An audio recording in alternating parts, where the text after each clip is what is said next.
Olá, bom dia, a paz do Senhor. Estava lendo aqui a minha Bíblia e estava lendo aqui a história de José. Estava lendo, não, eu estou lendo a história de José.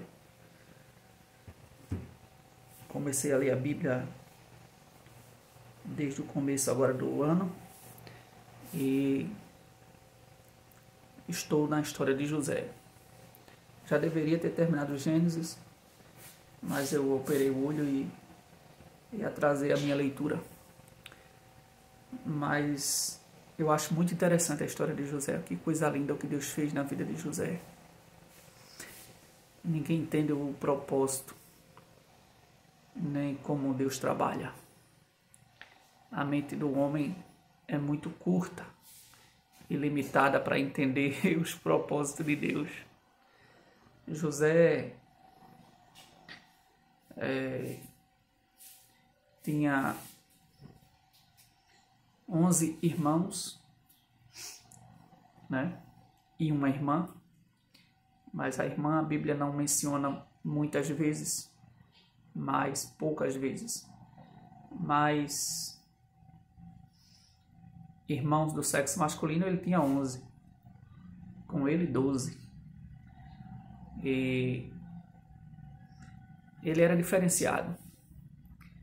Era um menino obediente, um menino que respeitava o seu pai. Ele era amado pelo seu pai justamente por ser diferente. Porque ele não era desobediente como os outros. Ele não aprontava.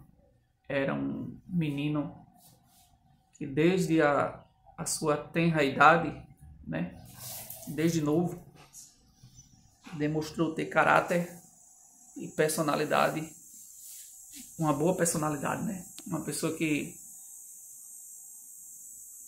faz de tudo para fazer o que é certo. Por causa disso, seus irmãos lhe odiavam, porque ele não conseguia esconder o erro dos seus irmãos.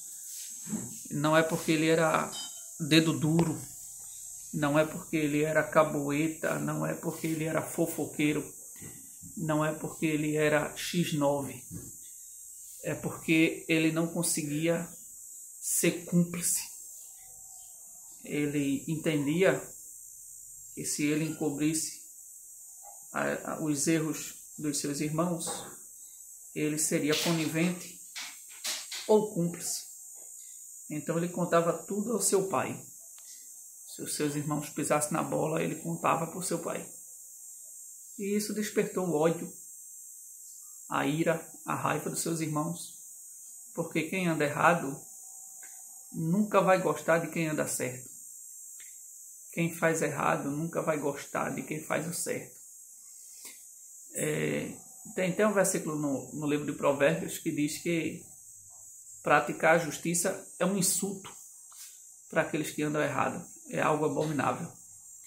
Eles odeiam, eles aborrecem. Eles rangem os dentes.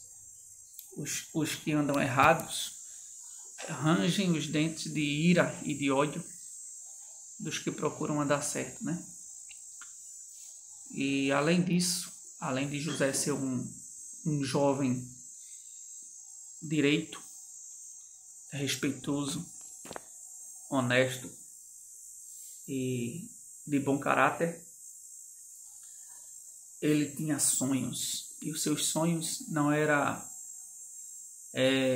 fantasias, não era uma utopia. Os sonhos de José eram revelações de Deus. Porque Deus tem grandiosas promessas para quem anda na retidão. José contava os seus sonhos aos seus irmãos e também ao seu pai, né? E os irmãos já sabem qual era o sonho de José. Não era o sonho no sentido de aspiração, que ele aspirava a ser alguma coisa ou desejava ser alguma coisa. Eram sonhos verídicos. Ele dormia e sonhava. Mas aqueles sonhos não eram um sonho natural nem normal. Eram revelações de Deus do que ia fazer com ele lá no futuro, lá na frente.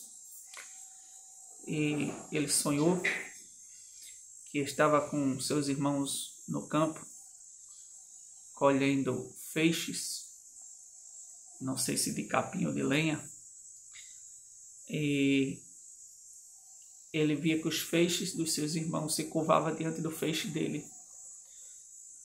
O feixe dos seus irmãos se dobrava diante do feixe dele. Depois ele sonhou com a lua, o sol e 11 estrelas se curvando diante dele. E o seu pai o repreendeu, porque não entendeu. O tempo passou, seu pai mandou ele ver como estavam seus irmãos, que estavam apacentando as ovelhas do seu pai. Seus irmãos maquinaram contra ele. Quando viram ele vindo de longe, disseram: já vem o sonhador mor. Né? E eles, enfurecidos, maquinaram: o que é que a gente vai fazer com ele? Vamos pegar ele e vamos matá-lo. Vamos acabar com ele e a gente vai ver o que vai ser desses sonhos que ele tanto sonha. Quando José chegou, jogaram José numa cova, uma cova que não tinha água, um poço.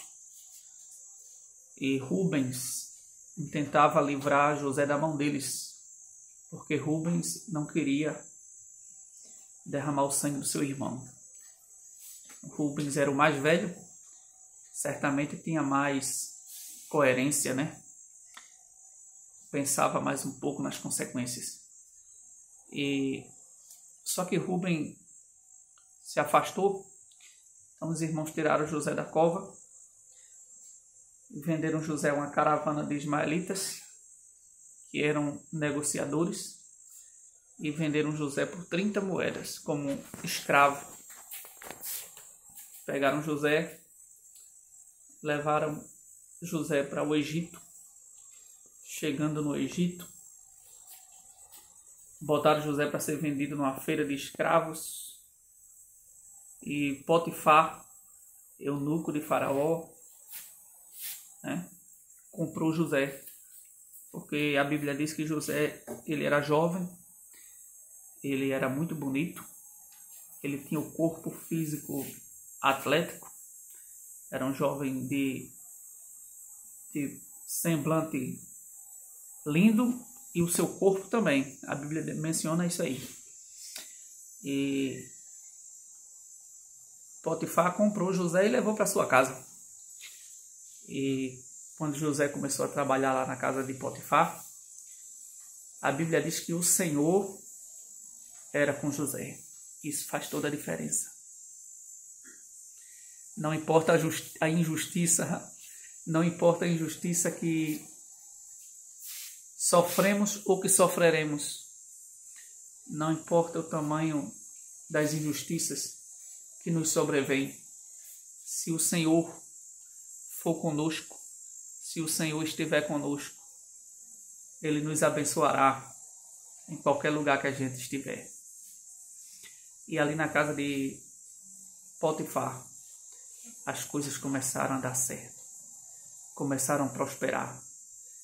A casa de Potifar começou a ficar rica. O campo produzia com fartura. As ovelhas dava cria com fartura. Tudo prosperava. Logo Potifar reconheceu que tinha alguma coisa diferente na vida daquele menino. Então Potifar deixou tudo na mão de José. Olha, José, aqui nessa casa eu não sou maior do que você. Você vai decidir sobre tudo aqui. Tudo está na sua mão. Você vai ser o patrão, você vai ser o mordomo, o chefe. Você vai ser o maioral aqui. Você só não tem direito aqui de se deitar com a minha mulher. Mas tudo aqui está na sua mão. Tudo. Aí foi que as coisas prosperaram mesmo. Potifar podia viajar despreocupado, sossegado. Só que o diabo não perde tempo. O diabo ele é sujo. O diabo ele é podre. O diabo, ele quando vê alguém dando certo, ele vai preparar uma investida, uma retaliação. E aí Satanás colocou no coração daquela mulher o desejo por José, da mulher de Potifar. E ela botou os olhos em José. E ela olhava para José e desejava José. Mas José era temente a Deus.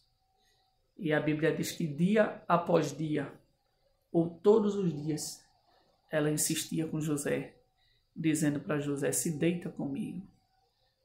Se deita comigo. E José sempre se esquivando de uma maneira e de outra. Porque José, ele temia Deus. Ele estava longe da sua família, ele estava longe do seu pai, o seu patrão não estava em casa, mas os olhos do Senhor estavam sobre José. E ele tinha consciência disso. Além do mais, ele sabia e tinha consciência de que os que cometem pecados e transgridem a lei de Deus, os mandamentos de Deus, também sofrerão as consequências dos seus erros.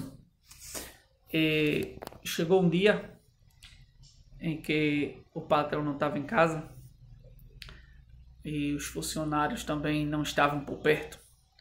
E José entrou naquela casa para fazer os seus serviços, que a mulher investiu mais uma vez. Ele disse para José: deita comigo. E José disse: eu não posso. Como eu pecaria contra o Senhor? Como eu pecaria contra o meu Deus? Então, ela agarrou José. José correu e deixou a capa que estava sobre ele, deixou na mão dela. E quando ela percebeu que José fugiu e a capa ficou, ela usou aquela situação para inverter a história. Ela gritou, ela bradou, ela esperneou, ela escandalizou. E quando os funcionários correram para perguntar a ela o que estava acontecendo, ela disse: trouxeram este varão hebreu para me violentar, trouxeram este jovem para me afrontar, para tentar deitar comigo à força.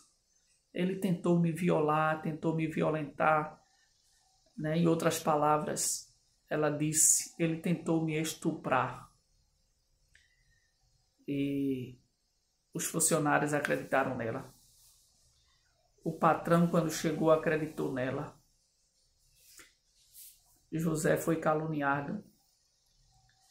José foi preso. A Bíblia não menciona, mas certamente pode até ter apanhado, né? Levado uma pisa, levado umas chicotadas, porque o tratamento que o preso recebia naquele tempo não existia direitos humanos. E José foi para a cadeia. Mas também a Bíblia diz assim, que lá na cadeia o Senhor era com José. Deus estava com José.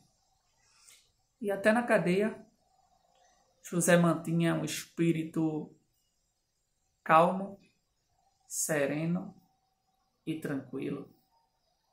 O carcereiro percebeu que José era diferente, entregou a chave na mão de José e disse: olha, José, toma conta de tudo aqui. E José,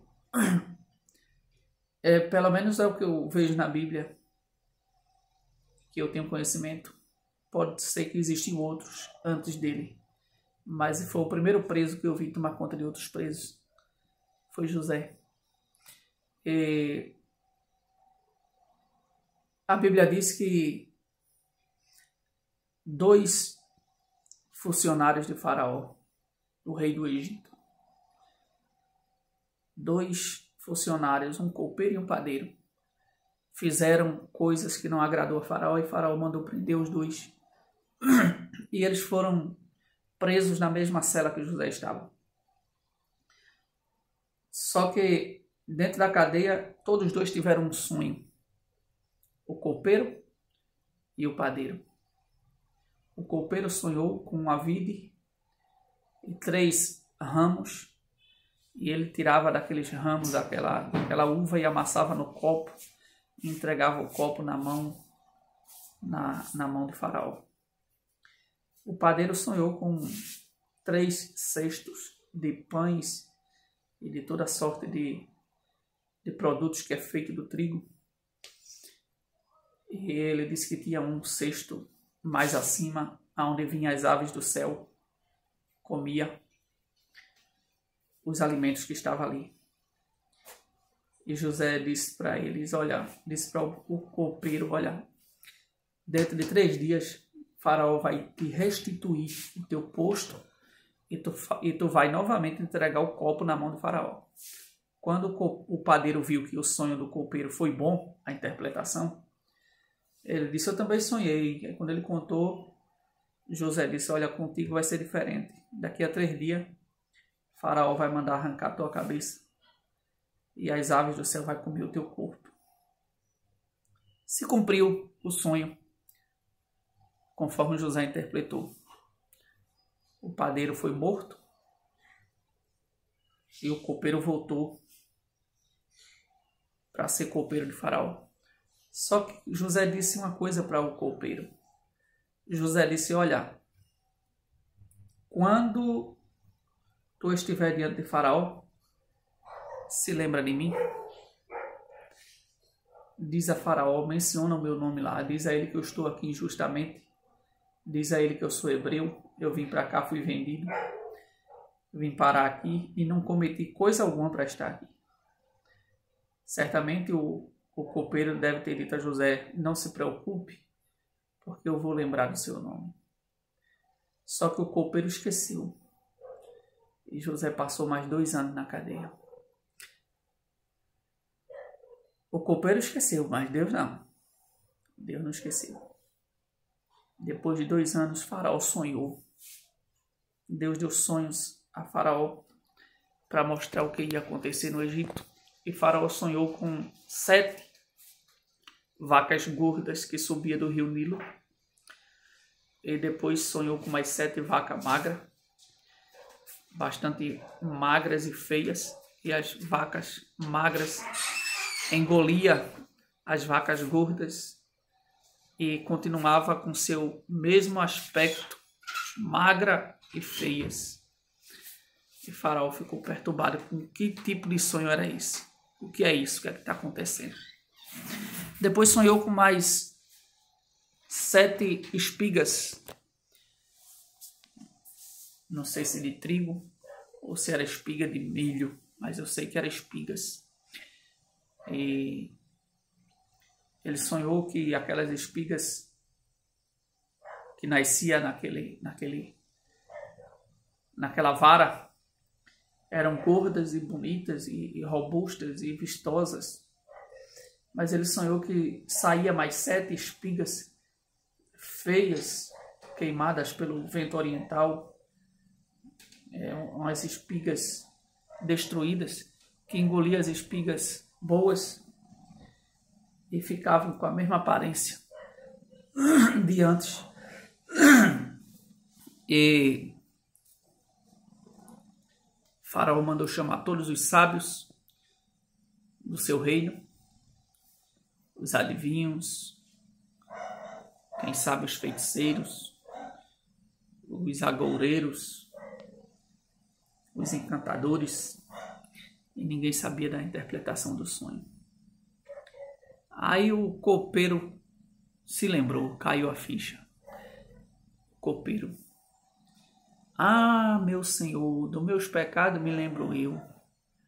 Há 2 anos atrás, quando o Senhor mandou me tirar lá da cadeia, lá tem um jovem hebreu, que ele sabe interpretar sonho. E ele me contou o meu sonho e se cumpriu tudo que ele falou comigo e com o padeiro. O faraó disse, manda chamar ele. Trouxeram José. José se barbeou, trocou de roupa. Introduziram José na presença de Faraó. Faraó disse, és tu o hebreu que sabe interpretar sonhos? E José disse, olha, isso aí não está em mim. Não está em mim. Mas Deus dará resposta de paz a Faraó. Pode contar o sonho. Quando Faraó contou, José deu a interpretação certa. Disse para Faraó, olha Faraó,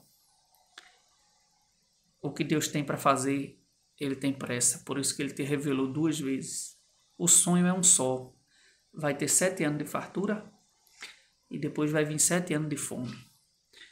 Arruma um homem aí entendido, inteligente, um homem sábio, para administrar esses 7 anos de fartura, para que armazene comida, porque quando a fome vier vai ser terrível.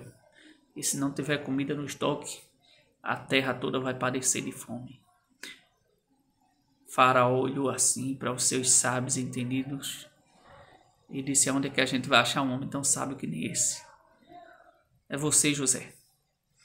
Você que vai ficar encarregado disso aí.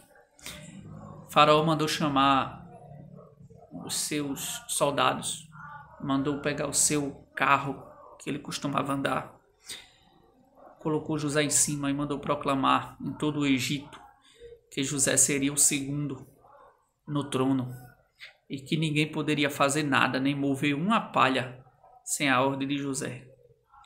José administrou a crise, o Egito prosperou, José guardou comida, os irmãos de José tiveram que ir lá comprar comida, não sabia que José era o governador, mas eles tiveram que se curvar diante de José. Depois José se deu a conhecer aos seus irmãos. Eles ficaram com medo pensando que José ia se vingar deles. Mas José disse que não, que o mal que eles intentaram fazer, Deus o transformou em bênção. Então não se preocupe, você que está sendo vítima de injustiças, de perseguições, de calúnias, sendo vendido, ou rejeitado, ou esquecido, porque tem um Deus no céu que traça caminho que o homem não pode entender. E talvez isso que você esteja passando hoje seja para Deus te exaltar e te abençoar lá na frente.